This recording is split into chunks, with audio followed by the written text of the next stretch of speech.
Farting हे normal आहे का? एक पेशंट आलेली, ती म्हणाली की मॅडम सतत गॅस सुटतो, चालताना, बसताना, उठताना.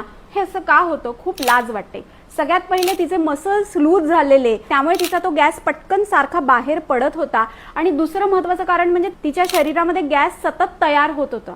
बघा, फ्लॅट्युलन्स म्हणजे शरीरामध्ये गॅस तयार होणं ही नॉर्मल प्रक्रिया. मी त्याला एक समजावून सांगितलं की एक डबा घेतला, त्याच्यामध्ये काही अन्न ठेवलं आणि 4 दिवस तो डब्याला घट्ट झाकण लावून ठेवलं आणि 4थ्या दिवशी तू झाकण उघडलं तर काही घाण वास येईलच ना.